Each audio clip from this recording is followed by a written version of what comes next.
In Empire Tales, did you know that the Salt Witch of the Plains? Among the boundless, wind-swept prairies where the sky sits heavy over golden grass, old tribes whisper of the one they call the Salt Witch, though never allowed after sundown. They say the wind carries her memories, and in the hush that falls when all creatures sleep, her legend drifts across the land like mist.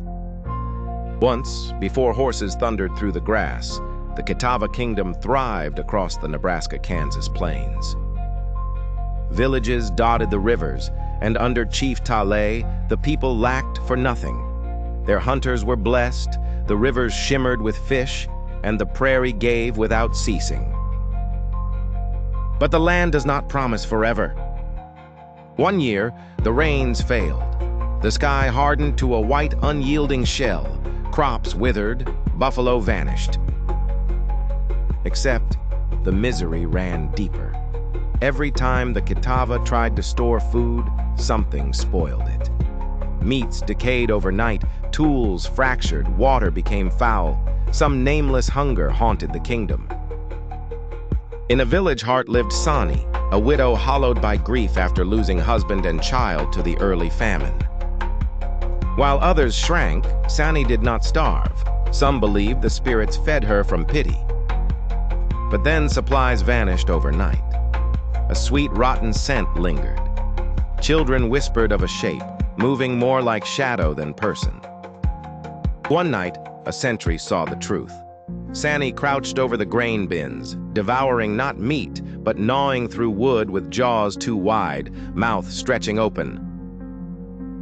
In torchlight, her eyes burned with a hunger not wholly human. Sani's limbs elongated, ribs splaying outward, her body warping with every starvation death, filling her with monstrous strength. The people called her the Salt Witch, as her flesh paled and cracked with heavy white crusts, as if her very blood turned to brine. She haunted the plains, feasting on misery, leaving footprints rimed in salt and campsites stripped to the bone. Desperate, Chief Tale gathered his best to hunt her. They followed the trail of salt, pushed by a biting wind, until they reached a ravine etched in claw marks. Sani now towered, eyes wild and empty. "You starve because you keep your hearts full," she rasped. "Empty them, let sorrow in, then you will be fed." A battle raged. Blades shattered on her hardened hide. For every wound, salt sprayed out, bitter as poison rain. One by one, Tale's warriors fell. Only his daughter Niska remained. With nothing but a flaming branch, she faced the Salt Witch, who lunged hungrily. Niska thrust the fire into the witch's terrible maw. Sani screamed, salt hissing and melting, her monstrous body collapsing into boiling brine, soaking into the earth until a shimmering crater, the Salt Basin, remained.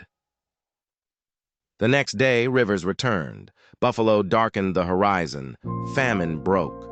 But folk never forgot what had happened. The witch's hunger leached into the soil.